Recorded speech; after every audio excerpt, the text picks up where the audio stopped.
Allahumma salli ala Sayyidina Muhammad wa ala ali Sayyidina Muhammad. Assalamualaikum warahmatullahi wabarakatuh.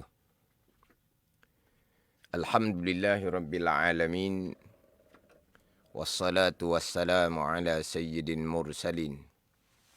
Wa ala alihi wa sahbihi ajma'in. Rabbi syarah li sadri wa yassir li amri. Wahlul 'uqdatam min lisani yafqahu qawli.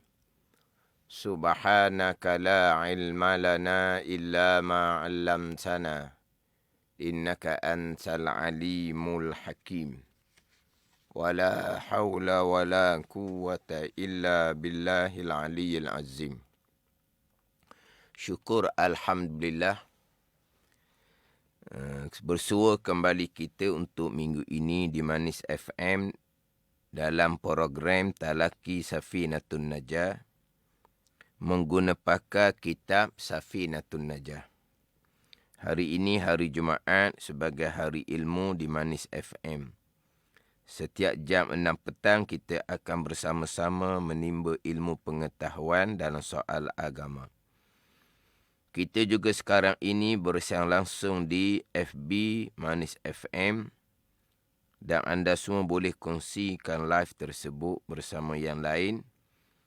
Semoga segala ilmu yang saya kongsikan dapat kita sama-sama amalkan. Jadi insya-Allah untuk slot petang ini akan menyambung pembicaraan rukun iman yang keenam. Menyambung pembicaraan rukun iman yang keenam, slot yang ke-12. Slot yang ke-12 pada pembicaraan rukun iman yang keenam. Kitab Safinatun Najah, edisi Jawinya, muka surat 2, baris bawah sekali. Qala al-muallifu rahimahullahu ta'ala wa nafa'ana bi'ulumihi amin. Wa bil qadri khairihi wa syarrihi minallahi ta'ala. Terjemahan dia. Dan keenam daripada 6 rukun iman, percaya pada takdir Allah Subhanahu wa ta'ala. Baik adalah takdir Allah Subhanahu wa ta'ala. Baik iaitu iman dan ta'ah. Dan jahat takdir Allah Subhanahu wa ta'ala.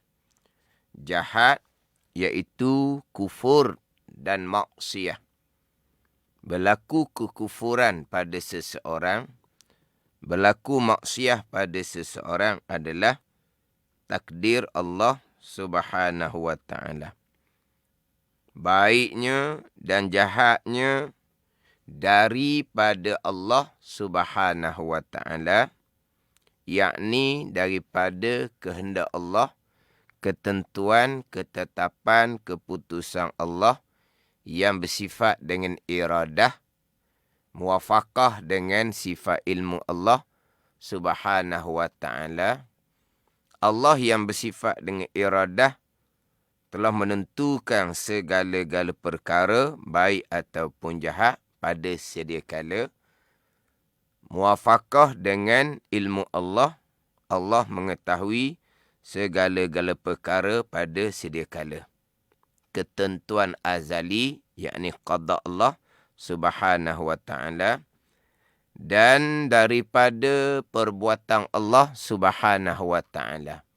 Sekalian perkara yang berlakunya perkara baik, berlakunya perkara jahat, ianya adalah datang daripada perbuatan Allah Subhanahu wa ta'ala yang bersifat dengan qudrah, iaitu qadar Allah Subhanahu wa ta'ala. Jadi rukun iman yang keenam, keluar 2 pegangan. Perkara baik, perkara jahat yang berlaku datang daripada qada Allah yang bersifat dengan iradah, satu pegangan. Datang daripada qadar Allah yang bersifat dengan iradah, kudrah, satu pegangan. Dan saya masih lagi membicarakan pembicaraan berkaitan dengan qada Allah Subhanahu wa ta'ala yang bersifat dengan iradah, ketentuan azali, iaitu pegangan yang pertama daripada dua pegangan pada rukun iman yang keenam. Perkara baik, iman dan ta'ah. Perkara jahat, kufur dan maksiyah telah diqadakkan oleh Allah Subhanahu wa ta'ala pada sedia kala. Kemudian saya pergi kepada pembicaraan berkaitan dengan perkara jahat. Perkara jahat jelas di tajuk rukun iman yang keenam. Perkara jahat datang daripada qada dan qadar Allah Subhanahu wa ta'ala. Jelas dalam hadis Jibril, Nabi SAW bersabda, wa tu'mina bil qadari khairihi wa syarrih. Dan engkau beriman, kata Nabi SAW, dengan ketentuan Allah yang bersifat dengan iradah dan perbuatan Allah yang bersifat dengan kudrah. Khairihi, baik, adalah datang dari qada dan qadar Allah. Wa syarrihi, jahat, kufur dan maksiyah, datang daripada qada dan qadar Allah Subhanahu wa ta'ala. Jadi jelas di rukun iman yang keenam, perkara jahat, kufur dan maksiyah adalah datang daripada qada dan qadar Allah Subhanahu wa ta'ala. Ijma' ahli sunnah wal jamaah berpegang perkara jahat adalah datang daripada qada Allah Subhanahu wa ta'ala yang bersifat dengan iradah, qada, kehendak, ketentuan, ketetapan, keputusan Allah yang bersifat dengan iradah, muwafaqah dengan ilmu. Ijma' ahli sunnah wal jamaah, perkara jahat datang daripada qada dan qadar Allah Subhanahu wa ta'ala. Sebagaimana kita berpegang keesaan Allah pada perbuatan. Kesemua perbuatan yang berlaku, adalah datang daripada perbuatan Allah yang bersifat dengan kudrah. Keesaan Allah pada perbuatan. Wahdaniyah, keesaan Allah pada zat, pada sifat. Keesaan Allah pada perbuatan. Kesemua perbuatan yang berlaku, sama ada perbuatan yang baik, sama ada perbuatan yang jahat, yang berlaku di bumi, yang berlaku di langit, yang berlaku di dunia sekarang, yang berlaku pada hari akhirah. Kesemua perbuatan yang berlaku datang daripada perbuatan Allah Subhanahu wa ta'ala yang bersifat dengan kudrah. Apa yang Allah Ta'ala perlakukan adalah akan perkara yang Allah kehendaki pada azal.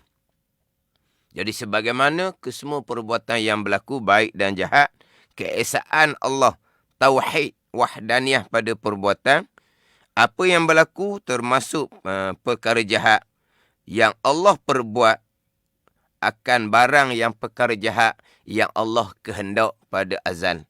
Innallaha yaf'alu ma yurid. Sesungguhnya Allah Ta'ala melakukan ia akan barang yang ia kehendak. Allah melakukan perkara baik dan jahat adalah barang yang dikehendaki oleh Allah pada azal, perkara baik dan juga perkara jahat. Jelas bahawa perkara jahat datang daripada qada dan qadar Allah Subhanahu wa ta'ala. Ini pegangan kita. Pegangan ahli sunnah wal jamaah, rukun iman yang keenam. Kemudian pergi kepada adab percakapan. Adab percakapan yang baik daripada Allah, yang tak baik datang daripada diri sendiri. Ni. Pegangan jelas nyata, tiap-tiap selok. Daripada awal selok lagi saya sudah menekan pada tajuk rukun iman yang keenam, baik, jahat, qada dan qadar Allah. Berulang-ulang kali sebab ianya adalah tajuk rukun iman yang keenam. Jadi apabila saya membaca rukun iman yang keenam dalam kitab Safinatun Najah, maka tajuknya perkara baik, iman dan ta'ah, qada dan qadar Allah. Perkara jahat, kufur dan maksiat, qada dan qadar Allah. Pastilah berulang-ulang tiap-tiap selok selagi membaca tajuk rukun iman yang keenam. Jadi pegangan tetap dah, jelas. Ijma' ahli sunnah wal jamaah, perkara jahat datang daripada qada dan qadar Allah itu pegangan. Sebaliknya, adab percakapan. Adab percakapan syariat zahir. Yang baik daripada Allah, yang tak baik datang daripada kelemahan diri sendiri. Itu adab percakapan. Jadi saya sebut slot yang terdahulunya nak pergi kepada pembicaraan. Apakah dalil? Pegangan jelas rukun iman yang keenam. Adab percakapan pula. Apakah dalil bahawa dari segi percakapan kita wajib bercakap perkara baik daripada Allah, perkara yang tak baik daripada diri sendiri. Tidak harus, yakni haram, menyandarkan perkara yang buruk kepada qada dan qadar Allah Subhanahu wa ta'ala. Pegangan jelas nyata. Baik dan jahat, qada dan qadar Allah Subhanahu wa ta'ala. Tiba-tiba itu pegangan. Adab percakapan, jangan sesekali menyandarkan perkara buruk, perkara yang tidak baik kepada qada dan qadar Allah Subhanahu wa ta'ala. Dalilnya mana?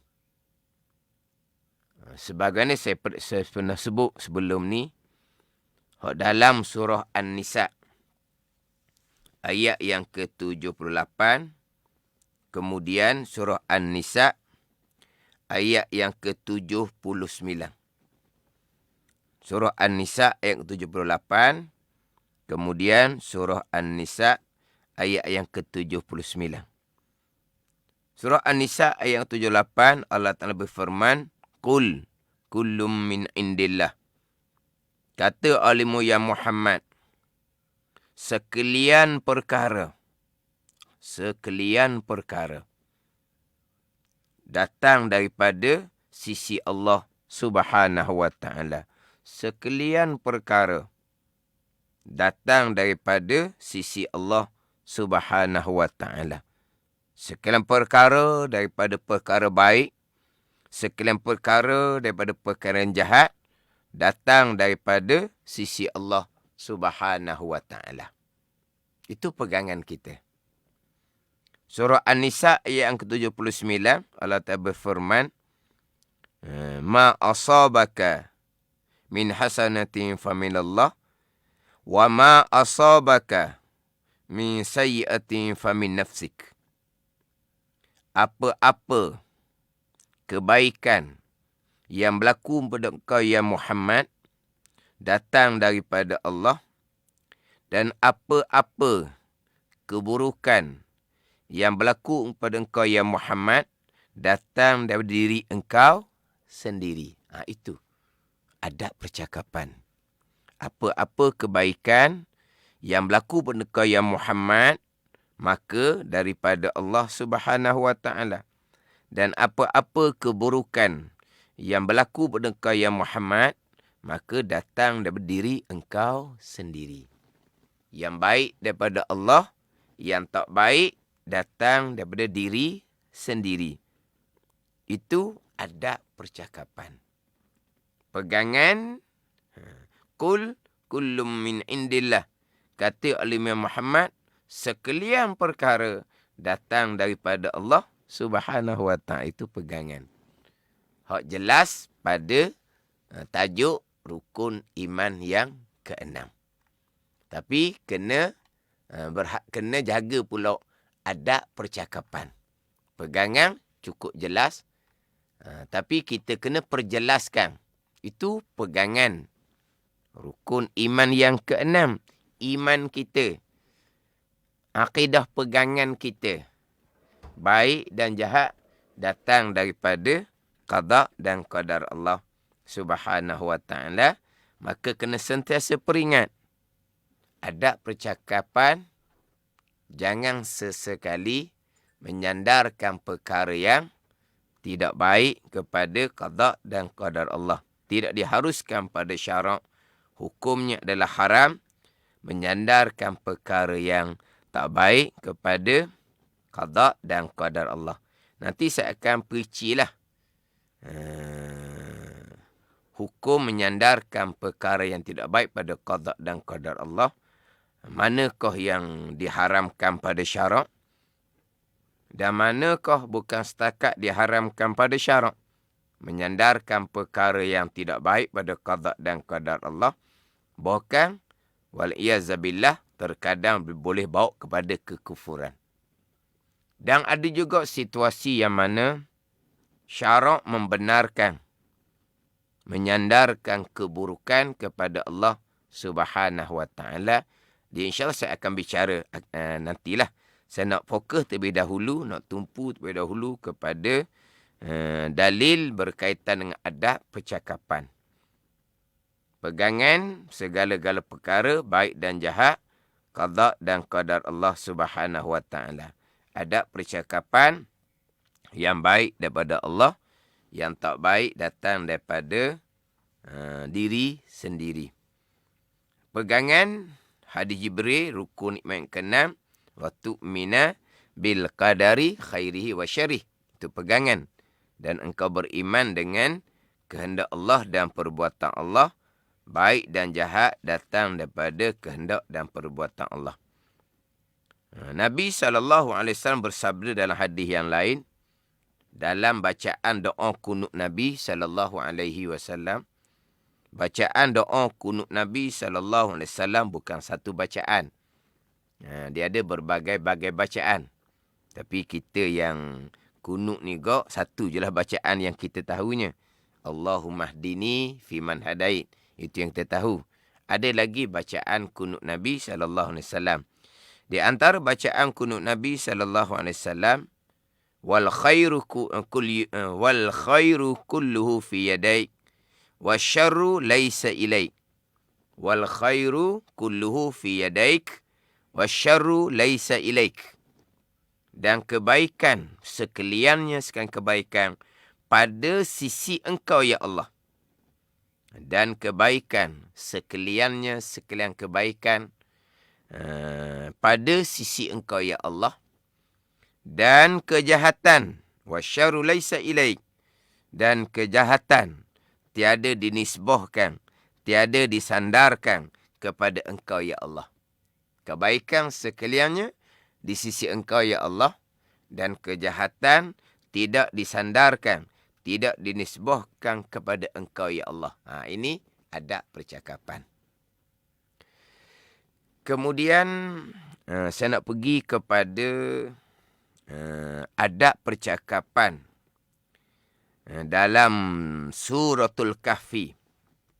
Adab percakapan di dalam suratul Kahfi. Bagaimana adab Nabi Khidir AS. Bagaimana adab Nabi Khidir AS dalam suratul Kahfi. Dalam suratul Kahfi. Dalam suratul Kahfi, bermula daripada ayat yang ke-79 sampailah ke ayat 82. Tapi saya tidaklah nak baca sekalian ayat tu. Saya cuma nak ambil syahid dia pada tempat-tempat yang berkaitan dengan pembicaraan sekarang. Macam mana adab Nabi Khidir AS dengan Allah Subhanahu Wa Taala. Tapi kalau kita nak tengok kepada keseluruhan ayat tu, ambil daripada Suratul Kahfi ayat yang ke-79 sampailah ke ayat yang ke-82. Yang mana Suratul Kahfi ni terkadang orang kita hafaz sebab disunatkan kita baca pada tiap-tiap malam Jumaat.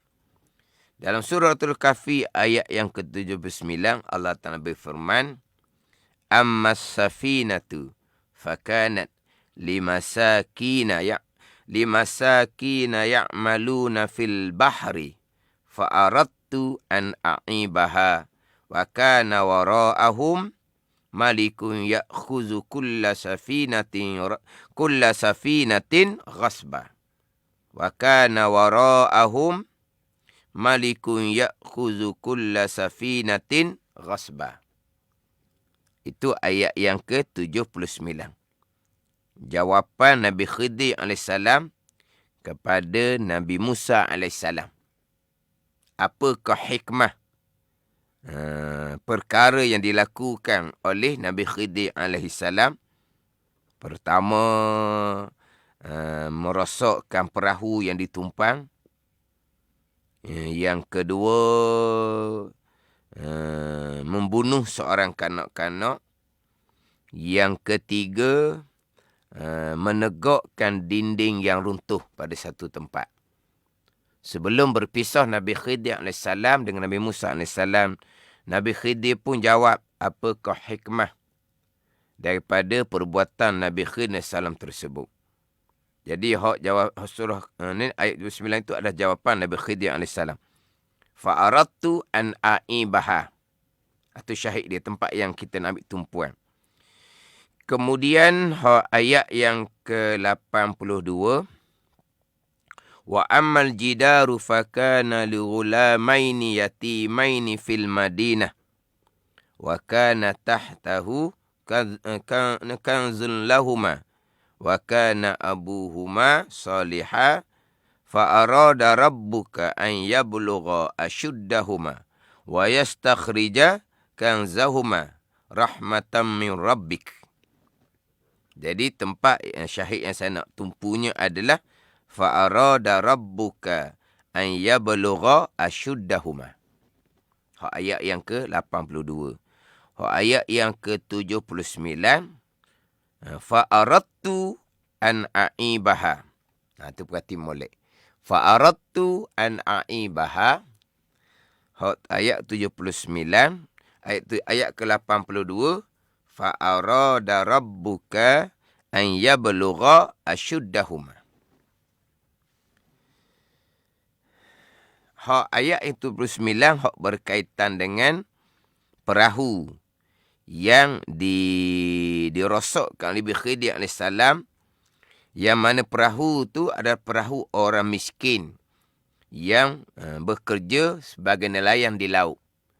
Nabi Khidir merosakkan perahu kepunyaan orang miskin. Nabi Khidir mengatakan bahawa fa'aradtu an a'ibaha, maka menghendaki oleh aku, oleh Nabi Khidir AS, an a'ibaha, bahawa aku merosakkan akannya akan perahu. Dan adalah di belakang mereka itu, di belakang orang-orang miskin ni, ada satu raja yang akan rapah perahu-perahu yang elok, perahu-perahu yang tidak ada cacat.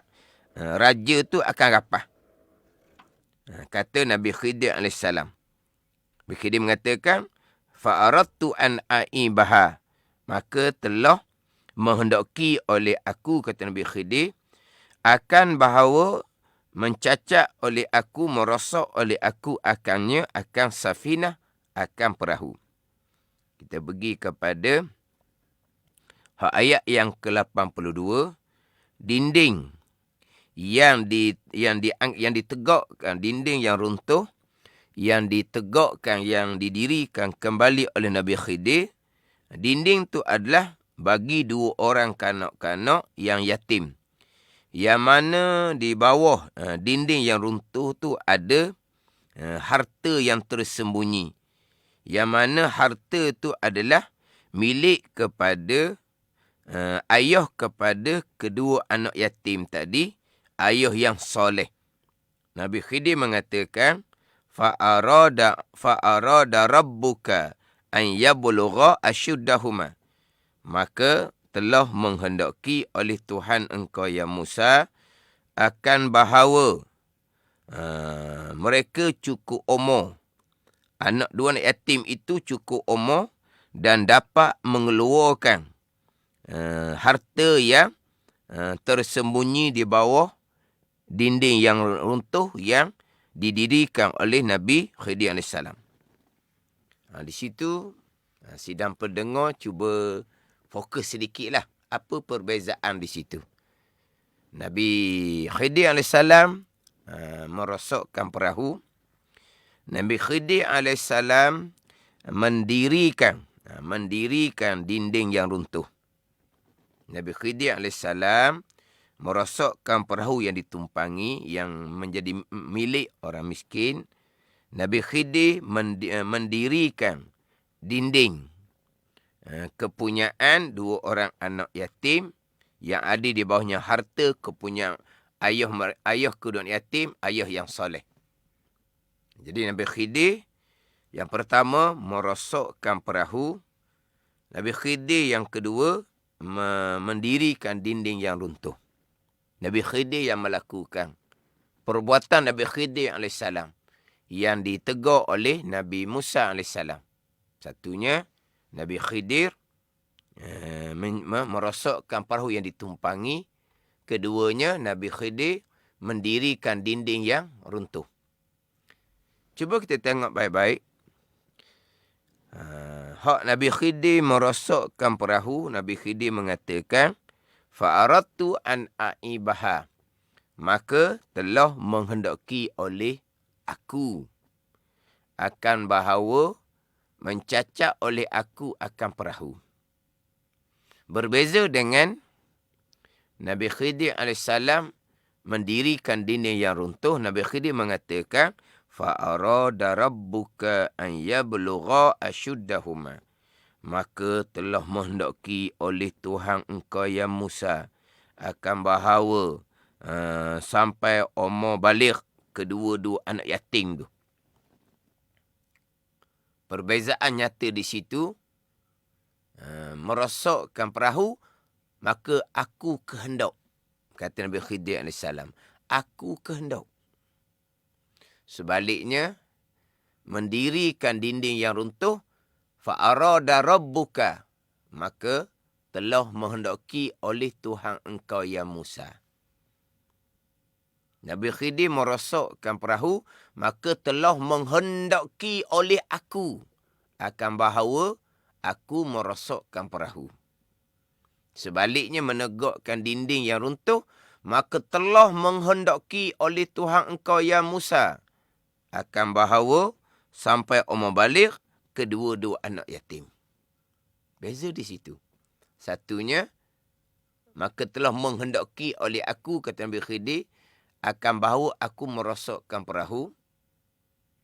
Yang kedua, maka telah menghendaki oleh Tuhan engkau ya Musa akan bahawa sampai umur baligh kedua-dua anak yatim tadi. Nampak dah di situ? Kedua-dua tu perbuatan Nabi Khidir AS. Tapi merosokkan perahu, Nabi Khidir menyatakan aku kehendak. Menegakkan dinding yang runtuh, perbuatan Nabi Khidir mengatakan Tuhan engkau ya Musa yang kehendak. Nampak di situ? Sebab merosokkan perahu yang ditumpangi, yang ianya milik orang miskin, pada zahirnya perbuatan yang salah. Pada zahirnya perbuatan yang salah. Sebaliknya, menegakkan dinding yang runtuh tanpa diminta upah adalah satu perbuatan yang baik. merosokkan perahu pada zahirnya adalah satu perbuatan yang salah. Menegakkan dinding yang runtuh tanpa diminta upah, satu perbuatan yang baik.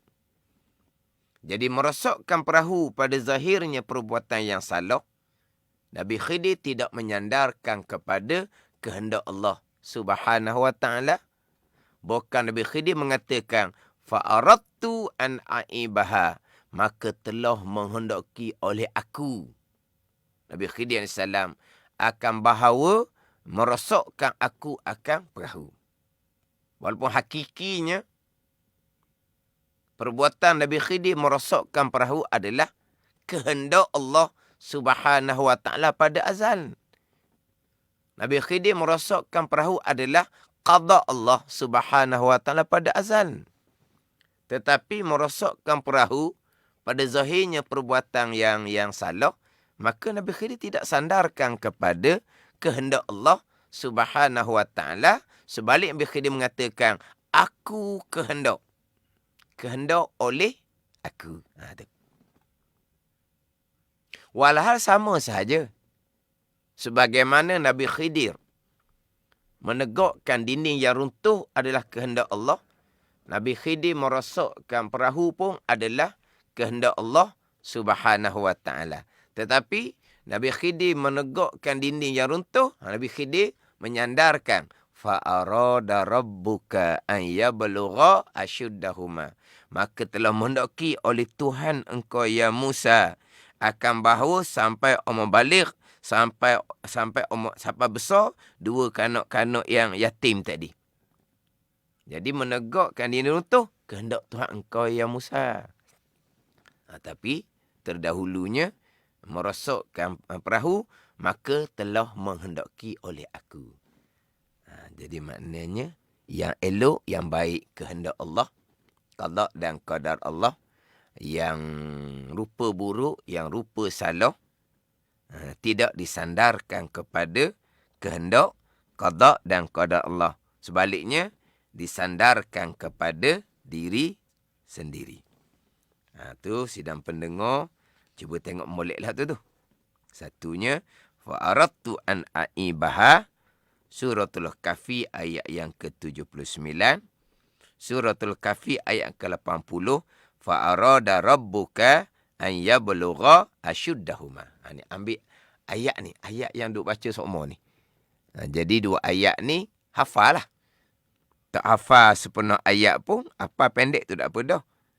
Fa'aradtu an a'ibaha, maka telah menghendaki oleh aku akan bahawa aku merosokkan perahu. Fa'arada rabbuka an yablugha ashuddahuma, maka telah menghendaki oleh Tuhan engkau ya Musa akan bawa sampai umur balik, sampai umur dewasa, kedua-dua anak yatim tersebut. Ni. Kemudian saya nak pergi pula kepada surah Syu'ara. Ayat yang ke-78 hinggalah ayat yang ke-80. Ini menghikayatkan kata-kata Nabi Ibrahim AS. Allah Subhanahu wa ta'ala berfirman, Alladhi khalaqani fahuwa yahdin, walladhi huwa yut'imuni wa yaskin, wa idza maridtu fahuwa yashfin, walladhi yumituni summa yuhyin. Ini firman Allah menghikayatkan, menceritakan perkataan Nabi Ibrahim AS. Alladhi khalaqani fahuwa yahdin. Allah Subhanahu wa ta'ala yang menjadikan akan daku, dan ia Allah lah yang memberi hidayah akan daku. Walladhi huwa yut'imuni wa yaskin. Dan Allah lah yang beri makan akan daku dan beri minum akan daku. Wa idza maridtu fa huwa yashfin. Dan apabila sakit oleh aku, kata Nabi Ibrahim salam, fa huwa, maka ia Allah yashfin, yang menyembuh akan daku. Walladhi yumituni summa yuhyin. Dan Allah Ta'ala lah yang mematikan akan daku, kemudian Allah Ta'ala yang akan menghidupkan kembali akan daku. Yang pertama, Allah Ta'ala yang menjadikan akan daku dan Allah Ta'ala yang hidayah. Yang kedua, Allah Ta'ala yang makan akan daku dan Allah Ta'ala yang meminum akan daku. Yang ketiga, dan bila sakit oleh aku, maka Allah Ta'ala yang menyembuhkan. Kemudian, Allah Ta'ala yang mematikan akan daku. Kemudian, Allah Ta'ala yang menghidupkan akan daku. Semuanya disandarkan kepada Allah. Melainkan, wa iza maridtu, bila telah sakit oleh aku, tidak disandarkan pada Allah. Allah yang menjadikan akan daku dan Allah Ta'ala hidayah akan daku. Allah yang makan akan daku dan Allah yang minum akan daku. Tapi apabila sakit, dan bila sakit oleh aku, maka Allah yang menyembuhkan akan daku. Allah yang mematikan akan daku dan Allah yang menghidupkan akan daku. Jadi Allah menjadikan daku, Allah hidayah akan daku, Allah makan akan daku, Allah minum akan daku, Allah menyembuhkan penyakit aku, Allah yang mematikan akan aku, Allah yang akan menghidupkan kembali aku pada hari akhirah. Semuanya disandarkan kepada Allah. Tetapi, sakit adakah disandarkan kepada Allah? Tidak. Wa iza maridtu, apabila telah sakit oleh aku. Apabila telah sakit oleh aku. Jadi, Nabi Ibrahim AS ni sakit. Aku sakit. Tak menyatakan Allah yang menjadikan aku sakit. Walah, sakit Nabi Ibrahim AS datang daripada mana? Qada dan qadar Allah. Allah yang menjadikan akan Nabi Ibrahim sakit. Tapi Nabi Ibrahim sakit tidak disandarkan pada Allah. Allah menjadikan akan daku. Allah yang makan akan daku. Allah yang mematikan akan daku. Tapi Nabi Ibrahim tak katalah pula. Mana? Wallazi amradani contohnya. Wallazi amradani. Dan Allah Ta'ala yang menjadikan aku sakit. Fahuwa yashfin. Dan ia Allah Ta'ala yang menyembuhkan daku. Kalau nak jadi sama. Wallazi amradani fahuwa yashfin. Dan Allah Ta'ala yang menjadikan aku sakit. Dan Allah Ta'ala lah yang menyembuhkan daku. Tidak. Nabi Ibrahim tak kata gitu. Nabi Ibrahim mengatakan, wa iza maridtu, apabila telah sakit oleh aku, fahuwa yashfin, dan ia Allah yang menyembuhkan daku. Jadi sakit ni aku yang sakit. Walah hakiki sebenar-benarnya segala-gala perkara datang daripada qada dan qadar Allah Subhanahu wa ta'ala. Semuanya datang daripada Allah. Allah yang menjadikan, Allah yang beri petunjuk, Allah yang beri makan, Allah yang beri minum, Allah yang menjadikan sakit, Allah yang menyembuhkan penyakit, Allah yang mematikan, Allah yang akan menghidupkan kembali. Kesemuanya adalah qada dan qadar Allah Subhanahu wa ta'ala. Termasuk sakitnya Nabi Ibrahim AS adalah datang daripada qada dan qadar, itu hakiki.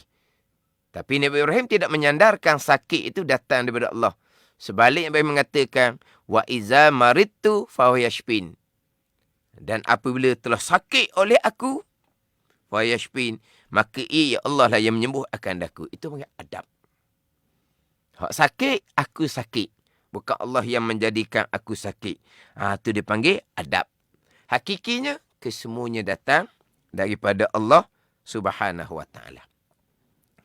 Kemudian, ada masa lagi 5 minit. Saya nak datangkan satu ayat. Kalau ayat ni tak sempat kita perinci, insyaAllah di slot akan datang saya akan memperinci kembali kalau tak sempat lah. Ini dalam surah Jin ayat yang ke-10. Surah Jin ayat ke-10. Menghikayatkan perkataan jin. Allah Ta'ala berfirman, wa anna la nadri asyarrun urida biman fil ardi am arada bihim rabbuhum rasyada.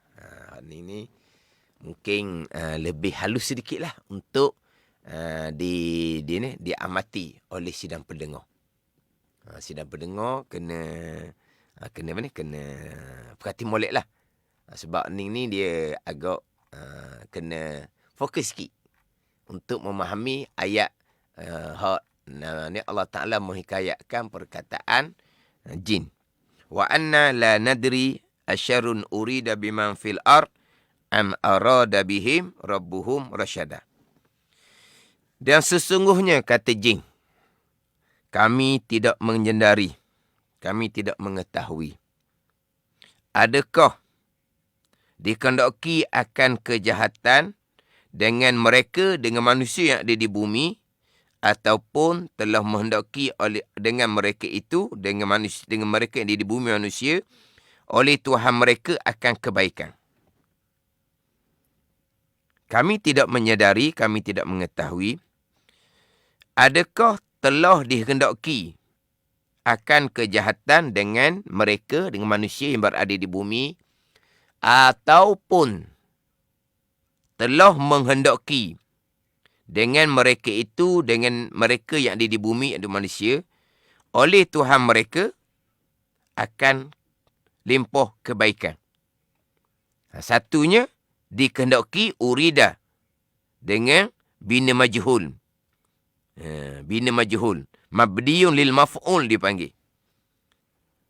Satu laginya am arada. Itu bina ma'ruf. Mabniyun lil fa'il dipanggil. Adakah dikehendaki akan kejahatan, keburukan dengan mereka yang ada di bumi, ataupun telah menghendaki dengan mereka itu, oleh Tuhan mereka itu akan limpah kurnia, akan kebaikan. Jadi kita pendek sikit. Adakah dikehendaki akan keburukan kepada manusia yang ada di bumi, ataupun telah menghendaki oleh Tuhan mereka dengan kebaikan? Beza di situ. Dikehendaki akan kejahatan atau menghendaki oleh Tuhan mereka akan kebaikan. Adakah dikehendaki akan kejahatan ataupun menghendaki oleh Tuhan mereka akan kebaikan? Hak kebaikan atau menghendaki oleh Tuhan, oleh Allah Ta'ala menghendaki kebaikan. Tapi hak kejahatan, adakah dikehendaki akan kejahatan? Adakah dikehendaki? Siapa yang kehendak? Tuhan mereka juga. Tapi tak sebut. Adakah menghendaki oleh Tuhan mereka akan keburukan? Ataupun telah menghendaki oleh Tuhan mereka akan kebaikan? Tidak. Hak kebaikan sahaja. Ataupun telah menghendaki oleh Tuhan mereka, oleh Allah akan kebaikan. Hak kebaikan sahaja menghendaki oleh Tuhan mereka, Allah Ta'ala. Adapun hak kejahatan, adakah telah dikehendaki akan kejahatan? Dikehendaki. Siapa yang menghendaki? Tuhan mereka juga, Allah Ta'ala juga. Hak baik pun Allah Ta'ala yang kehendak. Hak buruk pun Allah Ta'ala yang kehendak. Tapi tidak dinyatakan. Tak dinyatakan macam mana? Adakah menghendaki oleh Tuhan mereka akan keburukan, akan kejahatan? Tidak.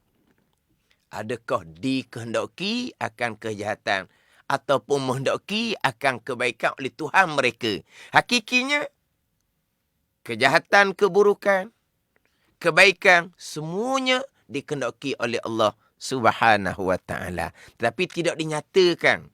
Hak kejahatan tu Allah menghendaki. Sebaliknya, adakah dikehendaki akan kejahatan dengan mereka yang ada di bumi? Hakikinya, siapa yang menghendaki? Allah Ta'ala juga yang menghendaki kejahatan, sebagaimana Allah Ta'ala yang menghendaki kebaikan kepada manusia yang ada di bumi. Itu surah Jin ayat yang ke-10. Jadi jelas, adab percakapan yang baik daripada Allah, yang tak baik datang daripada diri sendiri. Pegangan akidah iman kita jelas dan nyata. Rukun iman yang ke-6, ijma' ahli-sunnah wal jamaah, baik dan jahat datang daripada qada dan qadar Allah Subhanahu wa Ta'ala. Kita ahli-sunnah wal jamaah wajib berpegang. Hamba ada pilihan dan perbuatan pada perkara baik dan perkara jahat. Walaupun hakikinya pilihan dan perbuatan hamba pada melakukan kebaikan dan kejahatan tetap datang daripada qada dan qadar Allah Subhanahu Wa Taala. InsyaAllah di slot akan datang, saya akan menyambung lagi hak berkaitan dengan perkara jahat datang daripada qada Allah Subhanahu Wa Taala. Jadi insyaAllah lah kita sama-sama istiqamah mengikuti satu-satu slot untuk kita memahami dengan jelas hak rukun iman yang keenam, untuk memastikan kita dan keluarga kita berpegang dengan pegangan ahli sunnah wal jamaah, terhindar daripada pegangan-pegangan yang terpesong, yang bercanggah dengan pegangan ahli sunnah wal jamaah, pegangan Al-Quran dan hadis Nabi sallallahu alaihi wasallam. Wallahu a'lam. Bismillahirrahmanirrahim. Alhamdulillahirabbil alamin. Wassalatu wassalamu ala sayyidil mursalin wa ala alihi wa sahbihi ajma'in. Allahumma aftah alaina futuhal arifin. Allahumma allimna ilma akdamin wa fahimna famas sabikin warzuqna ruqat talibin. Allahumma zidna ilman wa alhiqna bis salihin. Wa sallallahu ala sayyidina Muhammadin wa ala alihi wa sahbihi wa sallam. Walhamdulillahi rabbil alamin. Wassalamualaikum warahmatullahi wabarakatuh.